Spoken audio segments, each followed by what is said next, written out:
from here to here, you know the labor systems. You know the Mida, the Encomienda, you know the Spanish conquerors, you know what they adapted. You know that by 1750, you had a feudal encomienda system in full swing. God bless you. They participated in what's known as old imperialism.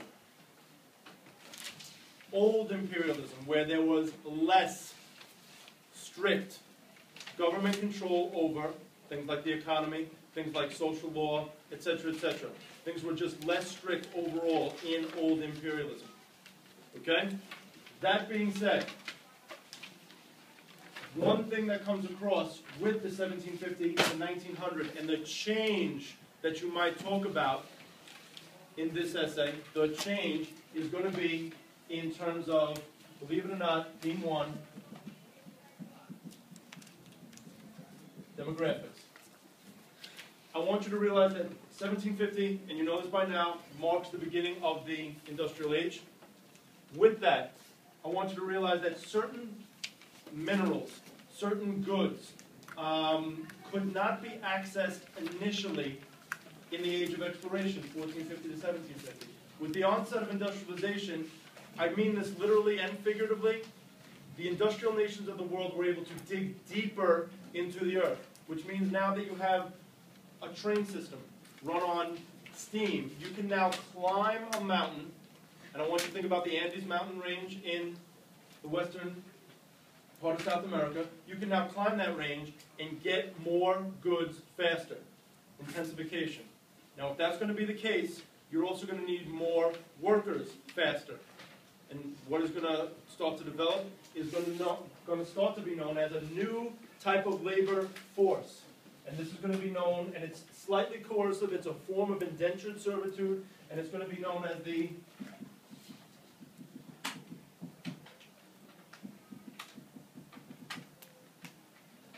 It gets cold in the north in the winter. The birds fly south, they're migratory. It gets warm in the summer months, the birds come back. That's the same pattern migratory workers are going to follow 1750 to 1900 in the Latin American and Caribbean region. Most places, 1750 to 1900, industrialized nations, they're going to do what? They're going to be abandoning and abolishing slavery. Some form of wage labor needs to substitute the slave system. What's it going to be? A migratory workforce is going to develop, and how that works is, I would love if this was a world map, but it's probably not. I'll take it. Ignore the content. What happened? Workers from Europe, freed serfs from a Russian system, slavery abolished in the British Empire. What you're going to do is, during the warm growing season, you're going to hop on a steamship. You're going to come to the Americas. You're going to work. The growing season in Latin America ends. You're going to take a steamship back. Now, what am I doing each time? I'm crossing the equator.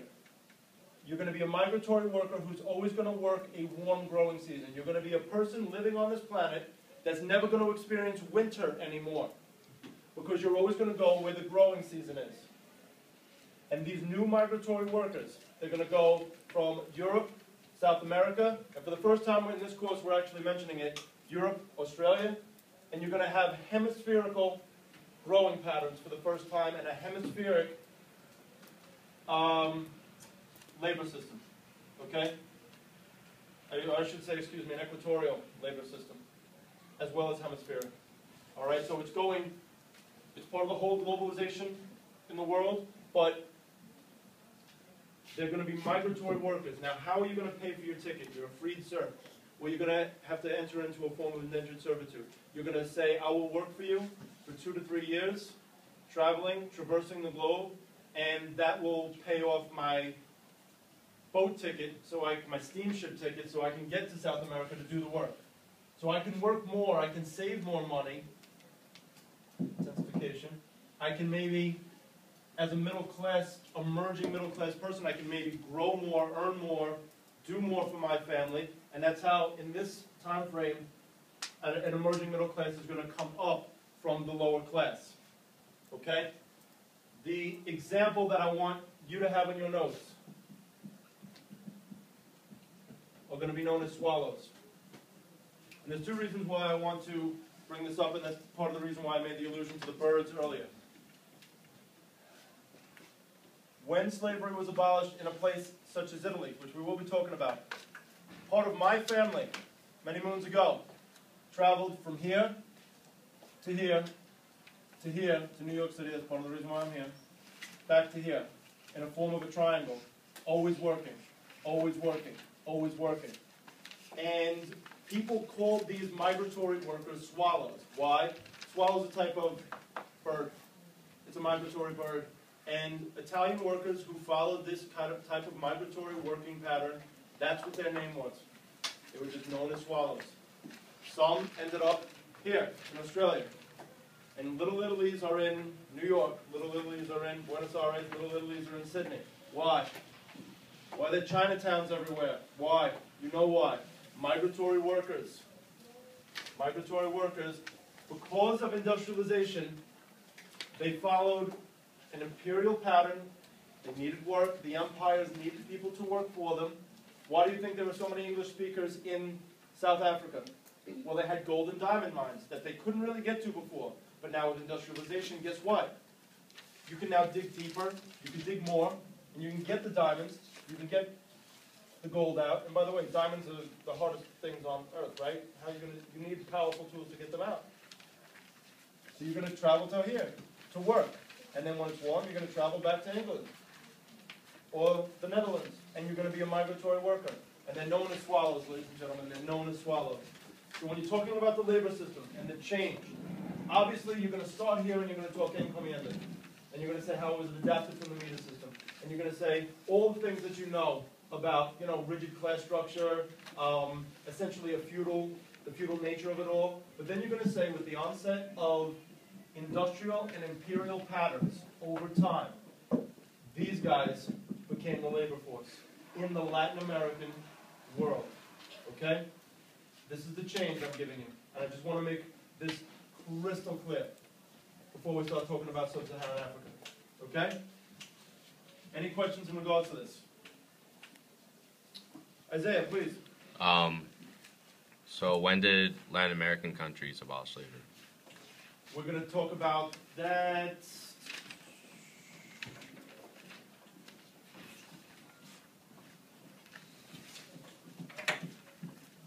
'50s. Okay? They needed workers as well. All right. Deal? Yep. Okay. So this is going to be the new thing, the migratory worker during this period. If this is the change, ladies and gentlemen, what's going to be the continuity for the Latin American labor system? What's going to continue? What are the things that are going to continue?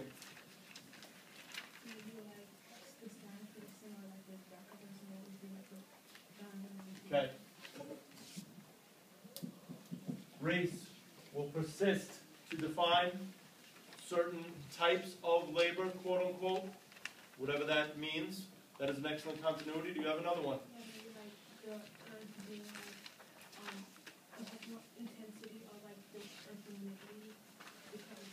What you want to say is, because this is what the syllabus says, and this is what a potential multiple choice question will say, is you want to talk maybe about continued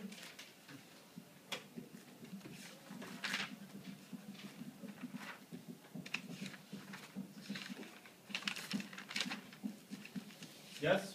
Those are the words you want to use. Environmental degradation. Okay? But let me ask you a question. Because this is some of the conversation you and me, one-on-one, need to have eventually. How does this, seriously now, how does environmental degradation play into answering this question? How does bringing up environmental degradation help you answer this question? It's the question you've hopefully been studying the entire week, preparing for. It's the changes in continuity in labor systems. Latin America.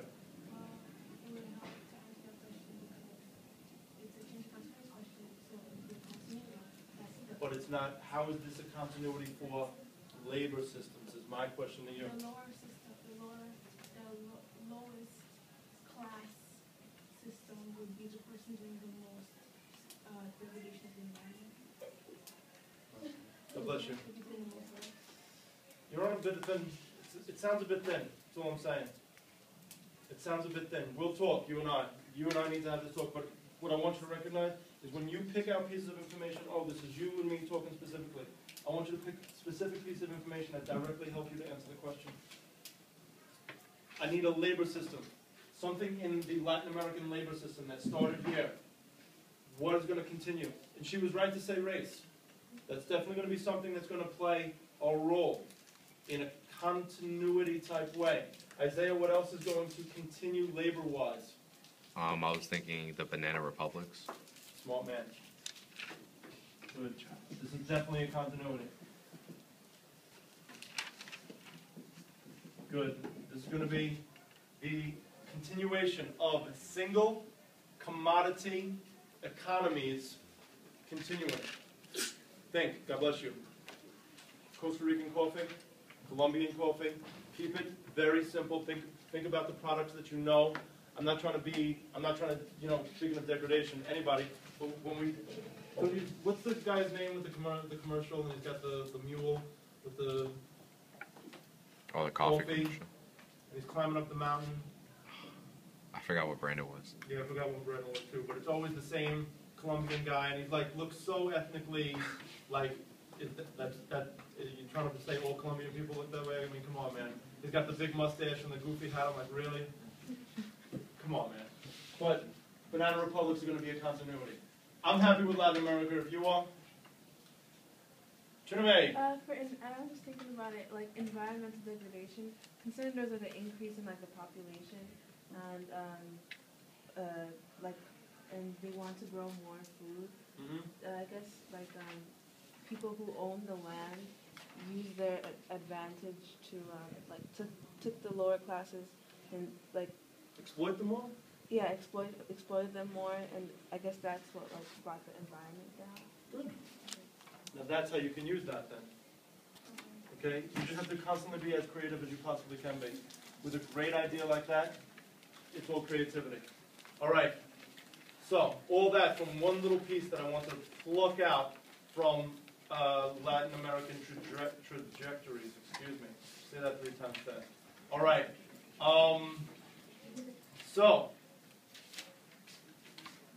we have plenty of time to talk about Sub-Saharan Africa, and that's exactly what we're going to do. Now, here's what I'm thinking of.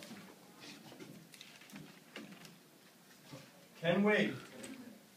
What? That's solid.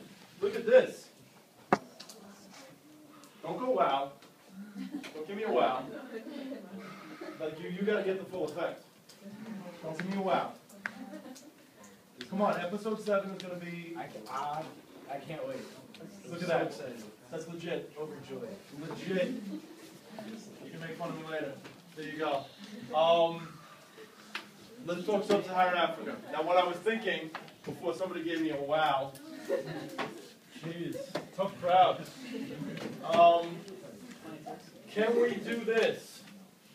Can we have another day that I still want to go over things with you? And can we do this on Monday instead? Is that going to break anybody's heart? I can't break Rishi's heart.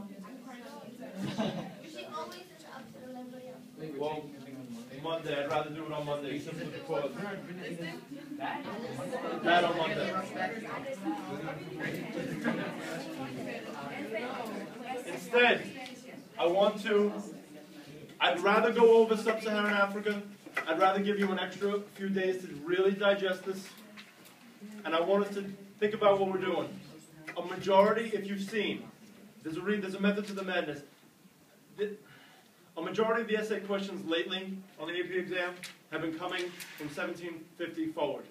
So I really want to just really take a little extra time, have it sink in, have us really understand how the themes play out, the interplay of the themes. I really want you to feel comfortable. I'm definitely not rushing us through any type of curriculum, nor do we need to. Okay? So I wanted this done on Monday, and I want to start talking Sub-Saharan Africa right now. So Okay, sub-Saharan Africa. And I'm going to put this a little bit more on your shoulders at this point. Right here, 1750.